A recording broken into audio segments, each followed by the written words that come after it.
ధృతరాష్ట్రుడు కృష్ణ పరమాత్మ వంక తిరిగి, కృష్ణ, నా కొడుకు మూర్ఖుడు, నాకు తెలుసు. నేను ఏం చెప్పినా వినడు. ఇహపరములు రెండిటికీ పనికొచ్చే మంచి మాటలు నువ్వు చెప్పావు. ఎంత కపటమో చూడండి. అంత కపటం కాబట్టే భగవంతుడు చెప్తే వినలేదు. భగవంతుడు సారథ్యం చేస్తున్నాడు అర్జునుడికి, వినలేదు. అంతమంది చచ్చిపోతున్నారు తన పక్షాన, వినలేదు. ఆఖరి వరకు తన కొడుకు గెలుస్తాడని ఆశే. ఏమని చెప్పాలి? మనిషి తనని తాను ఉద్ధరించుకోవడం చేత కాకపోతే ఎవడు ఉద్ధరించగలడు? ఉద్ధరేణ ఆత్మానం, ఎవరిని వాడు ఉద్ధరించుకోవాలి. ఎవడికి ఆకలిస్తే వాడన్నం తినాలి. భారతం ఎప్పుడో జరిగిపోయిన కథ అని వినేది కాదు.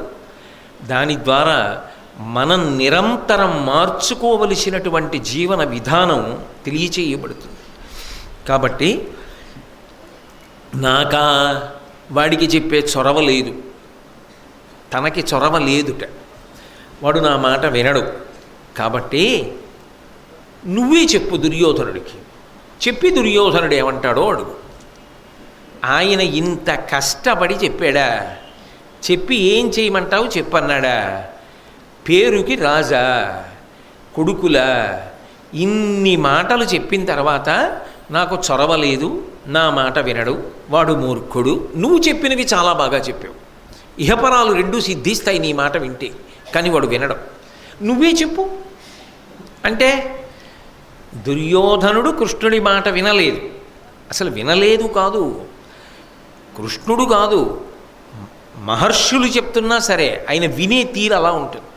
అంత అస్థిమితంగా ఉంటాడు. ఇప్పుడు ఏదైనా ఒక చోట ఏదైనా వినేటప్పుడు స్థిమితంగా ఉండాలి. అసలు కూర్చుని వినేవాడు స్థిమితంగా లేకుండా ఊగిపోతున్నాడు అనుకోండి అటు ఇటును, ఆయన వినకపోవడం కాదు, పక్క వాళ్ళకు కూడా వినడానికి అవకాశం ఉంటుంది. వాళ్ళు సభకు బరువు. అలా కృష్ణుడు మాట్లాడుతుంటే దుర్యోధనుడు సరిగ్గా వింటాడా? వినడు. వినకపోగా వెటకారం, వెక్కిరింత, వెర్రినవ్వు అన్నీ ఉంటాయి. అంటే అవతల వాడిని నేను అవమానం చేస్తున్నాను, పెద్ద చెప్పొచ్చేవు లేదు అన్నట్టుగా ఉంటుంది.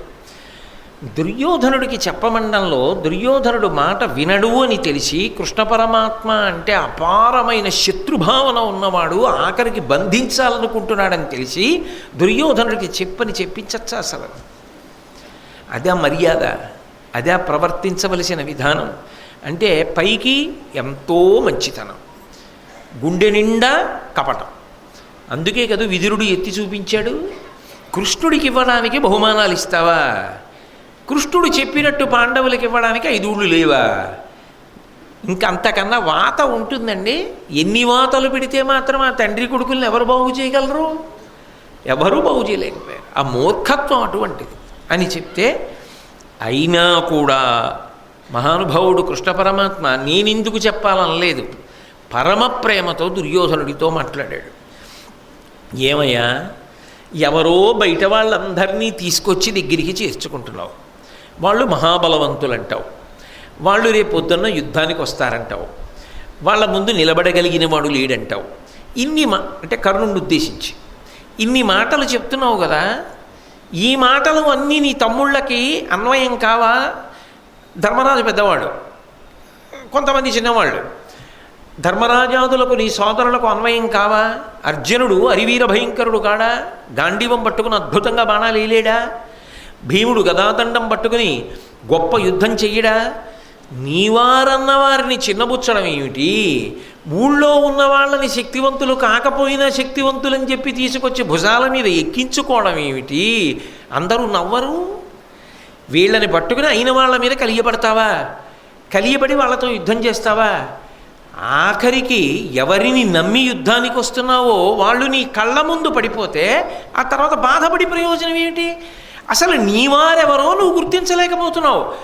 మేము మీ వాళ్ళం మీ వాళ్ళం మీ వాళ్ళమని వాళ్ళు అంటున్నారు త్రికరణ శుద్ధిగా. నీకు నమ్మకం లేదు, వాళ్ళు నా వాళ్ళు కారు అంటున్నావు. అక్రమాలిన వాళ్ళందరినీ ఎవరు గొడవలు పెడతారో వాళ్ళందరినీ నా వాళ్ళని తీసుకొస్తున్నావు. తీసుకొచ్చే అధికారం లేని రాజ్యాన్ని అందచేసావు. కర్ణుడికి రాజ్యం ఇచ్చినప్పుడు ధృతరాష్ట్రుడికే లేని రాజ్యం దుర్యోధనుడికి ఎక్కడిది? ఎలా ఇస్తాడు అసలు కర్ణుడికి రాజ్యం? అంటే అది తెలియదా? భీష్మద్రోణాదుల పిల్లవాడు ఇంత చిన్నదానికి గొడవ పెద్దది చేయడం ఎందుకని ఊరుకున్నారు. అక్కడ పడింది విషబీజం. కాబట్టి అప్పుడే ధృతరాష్ట్రుడు నువ్వెవడివిరా ఇవ్వడానికి కర్ణుడికని ఉంటే ఈ దుస్సాంగత్యం తగ్గేదేమో. కానీ ఇవాళ నువ్వు ఎవరెవరినో తెచ్చి నీ పక్కనెట్టుకుంటున్నావు. నీ తమ్ముళ్ళు అన్న వాళ్ళని, నీ సోదరులు అన్న వాళ్ళని, నీ అన్నలు నీకు అక్కర్లేదు, వాళ్ళలో మంచి గుణాలు నీకు అక్కర్లేదు. దీనివలన పాడైపోవట్లే.